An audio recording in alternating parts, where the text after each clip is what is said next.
Hello and welcome to our EWTN GB studio here in Walsingham. My name is Pascale Mary Rakowicz, and today I'm really excited to welcome Sheena and to hear her story, because she has an extraordinary story following her encounter with Our Lady of Lourdes, her pilgrimage to Lourdes, and let's hear all about it. Sheena, welcome. Hi, nice to be here. Sheena, tell us a little bit about yourself. Well, I was born in Scotland and brought up in Scotland. Our family was not religious at all because it was the time of the Troubles, and my parents didn't want us having anything to do with religion because of the Troubles. So we lived across the street from a church, and we were on the high street, so we had big windows and the church was outside. And I used to sit like a little orphan at the window watching the people going into church, and I begged and begged and begged to go to church. So eventually I wore them down, and I was allowed not to go to that one, but to go to a different one, the Church of Scotland Church. And I went religiously. I went all the time. I used to sneak upstairs. When the children got taken out, I'd sneak upstairs because there was a window. And at 11:30, the sun shone through the window, and I used to feel like it was God shining down on me. It was just the best feeling ever. But anyway, then I was allowed to take my brothers to church, and anyway, when we got my dad lost his job from drinking and driving, and the house we lived in was a tied house, so it was we lost our home, and he lost his job, and my mum was a nurse, but she lost her will to do that because she was so embarrassed, and so we moved in with my grandparents for a year. That was really a 2-bedroom apartment with 8 people living in it. It wasn't very good. So they got a job at a hotel, managing a hotel, and we all kind of had to dig in. I would do the breakfasts and the lunches before and during school, and we'd work in the rooms. The hotel also had 2 different bars. So there was a boy that, he was 22, I was 15. He wasn't exactly a boy. That when Mum went into hospital for 6 weeks, and he persuaded me that we should be intimate, and I got pregnant at 15. And when Mum found out, she was really, really upset, rightfully so, and insisted that I have an abortion. And I absolutely didn't want that to happen. Just from my core, I just knew that was wrong, and it was my baby. But when I refused, she got me on the floor and kicked my stomach and said if she couldn't get me to do it one way, she'd get the baby out a different way. So in the end, I went to hospital, and they did the abortion. And he disappeared off the face of the earth, of course. He had another girl that was pregnant in a neighbouring town. So afterwards, I was totally devastated. I just cried all the time. I'd see a sheep and cry and think, my baby will never see that. And just all the things that this baby would never see. I was 12 weeks pregnant because they said they had to do it right away or it would be too late. I think in those days it was 12 weeks was the limit. So I take responsibility for it. It was me that did the deed in the first place, that I got pregnant. I wasn't made to do it. I made the choice to do it. But it was a really hard time. And then I met my husband when I was 19, and we got married. And the first year of our marriage, I had 2 miscarriages. And I really felt it was God punishing me for my evil act, what I'd done. And at that time, I was still finding a church and going to church anywhere that I could find a church, but not Catholic church. So you continued to have faith? I did. Yeah. Well, when I was pregnant, I went to the minister's house in the town I'm from, and I knocked on his door and I said, I need help. I'm pregnant and my mom wants to kill my baby. And he said, that sounds like a medical problem, not a religious problem. And I was just, I don't know where else to turn. So anyway, yeah, I did still have faith, but I felt so dirty and ashamed and bad, really bad. So I married my husband, and we had the 2 miscarriages the first year. Then we went on to have 7 amazing children. But after the 5th, I think, Jeff's mom died, and she was a Catholic, and her dying wish was for Jeff to go back to the church, my husband. She said it to him? She said it to him. Yeah. He was there right before she died, and that was what her dying wish was to him, that she wanted him to go back to the house, to church. Her name was Teresa. And so he hadn't been practicing? He hadn't been practicing. Whatever church I found, he would come to. We had the kids in Sunday school, and he would come to if they had a little show or a presentation. They got their perfect attendance medals and stuff. He would come to that, but he wasn't interested really. Had you had any contact with the Catholic Church? Not at all. The only contact I had was one time when we were little. One of my brothers played with a little Catholic boy, and he came home and got a beating for doing that. So, and my dad, when Jeff asked for my hand in marriage, said, if you're a practicing Catholic, it's not going to work. The only good Catholic's a dead Catholic. So that's how I was brought up. That was the way my family was, and all of them felt that way. So what did you and your husband do with this dying wish? Well, he came home. We were living in Germany at the time, and he came home and he said, my mum's dying wish is that he goes back to the church and takes the family. And I said, over my dead body. I said, but I'll tell you what I'll do is I'll go and talk to the priest and see what he has to say. So I went and talked to the priest, and it was like coming home. So you went to find a Catholic priest? Okay. In Germany, we lived on a base, and there was Catholic and Protestant priests there. I was already going to this church that they all worshipped in, but I was going to the Protestant service, but the priest was there too, so I could just go to the office down the way and go see him. And I said, look, this is what's happened. And he started talking to me, and I asked him all the questions, all the prejudices I'd grown up with. And I asked him, and he answered everything. But it turned out that my beliefs had always been Catholic. I just didn't know it. I'd always believed in what the church believed. I didn't know Mary yet. Protestants don't know Mary. But it was just like coming home. It was so welcoming. And he heard my confession, and oh my goodness. The same day? Or? No, after I met every week with him. Yes. It turned out that was me becoming Catholic. I didn't know. And then the kids, we got the kids enrolled, and they were going every week too, and we were working together. So all 7 children? No, 5. 5 at that point, that's right. Yeah, because the next 2 were born Catholic, cradle Catholics. So Father Kelly, when he heard my confession, we were just sitting like this, and he heard it like this, not in the confessional. And when he said, I was forgiven, it was the most powerful thing, and I knew, and I felt clean, but I was still carrying the pain. So I was forgiven and I was clean. I just was amazing, the best thing ever. But I still carried the pain. I still thought about the baby a lot, and the other ones that I'd lost. But so we went on to have 2 more children, and then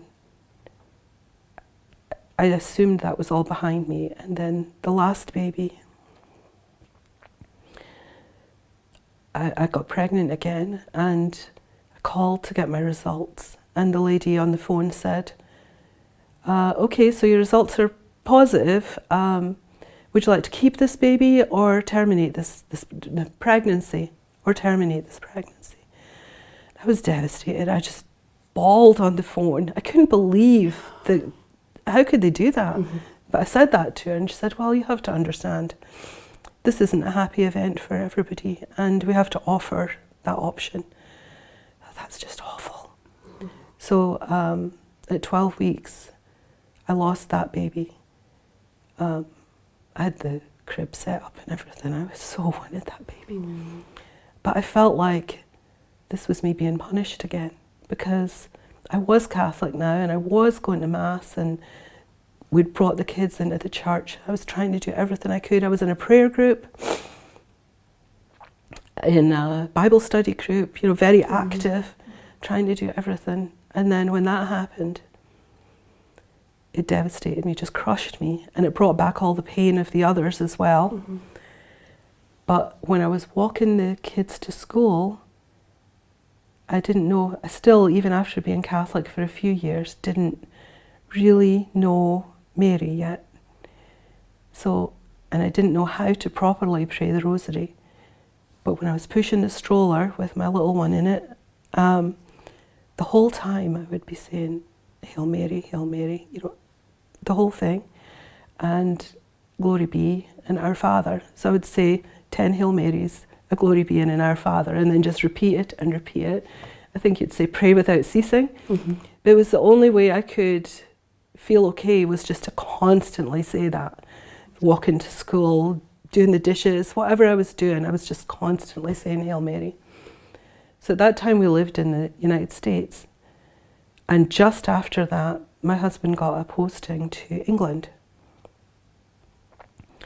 So we moved to England and I was active in the church there, and we went to a conference in Germany. That's where I met Marlene. And again, I didn't know anything about Lourdes. Didn't know really at all. And I didn't know why she was there. She didn't tell anyone why she was there. She was just there, and she was this lady that was there. And I went into the Blessed Sacrament by myself to pray. And I thought, I had to go to the bathroom. I really don't want to go to the bathroom. I just want to be here in the Blessed Sacrament. Went to the bathroom, and here's Marlene washing her hands. I said, you know, nice to meet you. You know, why are you here? And she told me she was there to talk about Lourdes volunteers and to recruit volunteers. And I said, oh, I'll come. And I thought, where did that come from? I had no idea what Lourdes was. I had 7 children at home. One had real bad croup. He was always sick. And to go to the conference was a stretch. But to go and plan another trip, another pilgrimage, and leave them again, we didn't have a lot of money either. I didn't think my husband would say okay.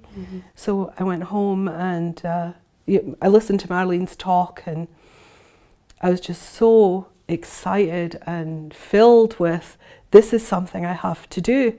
And I didn't know why. I didn't know what it was. Didn't know anything about it, but I just knew I had to go. And I think it was back to all the Hail Marys I said, that this was Mary answering my prayers. Anyway, it was just amazing. So I went home and expected my husband to say, absolutely not, you need to be here.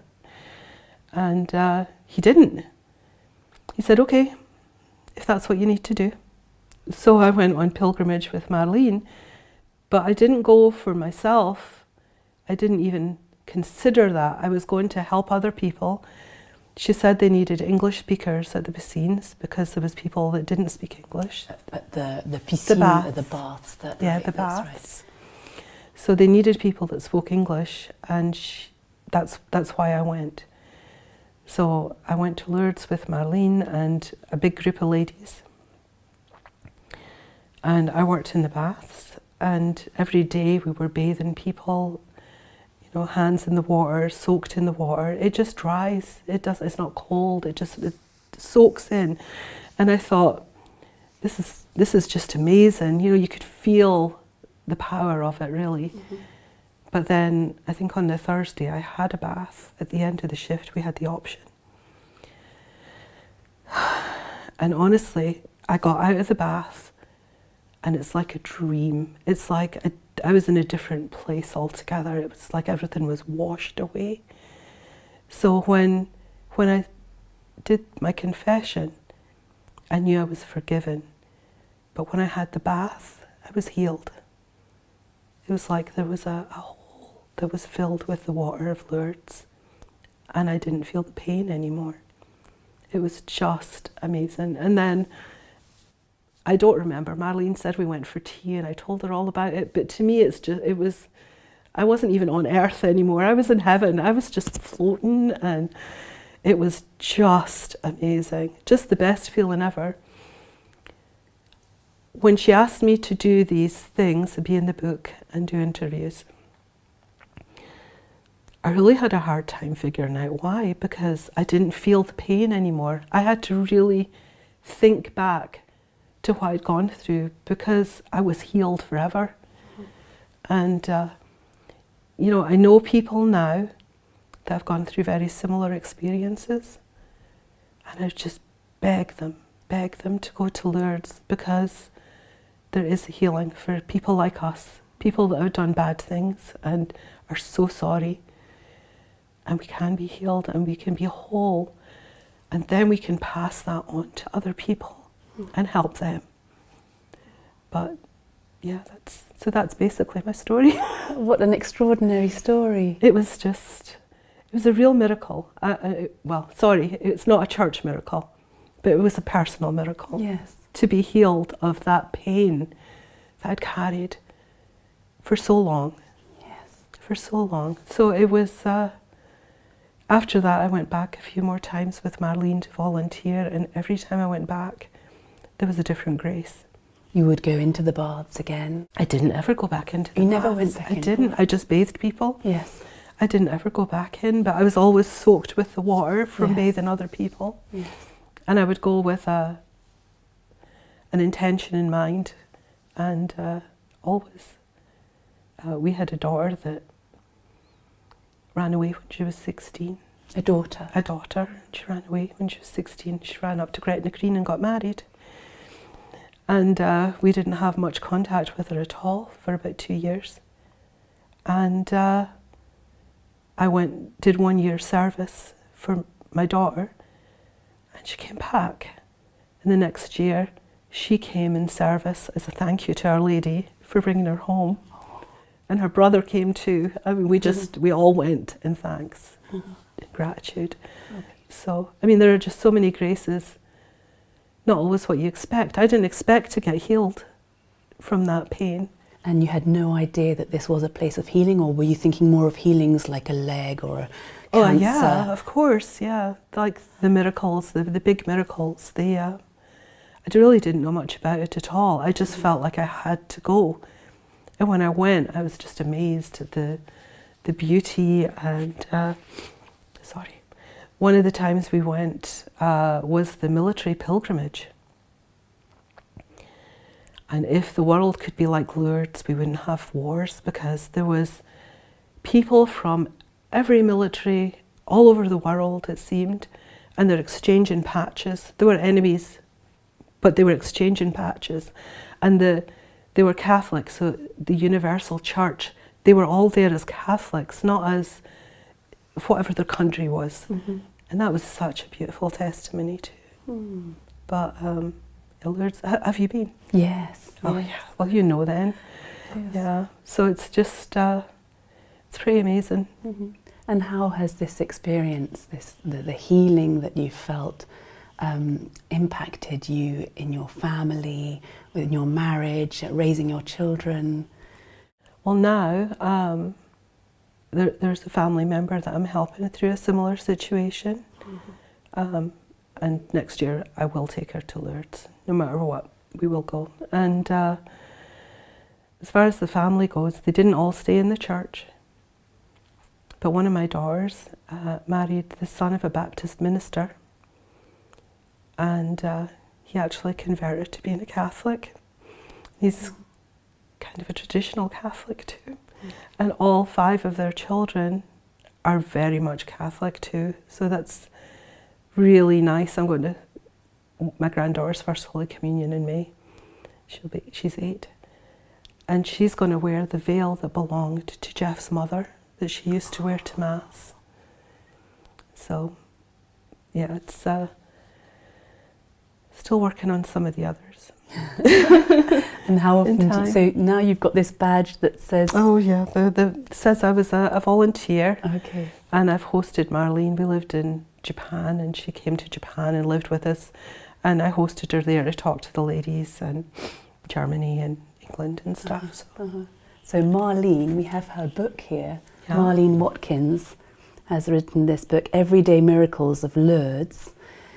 And your story is in here, that's right. She's written about 20 stories, 20 testimonies. Yes. On miracles in Lourdes, but not just miracles that might require a medical certificate from a doctor, but like as in your testimony, healing, real deep healing. Right.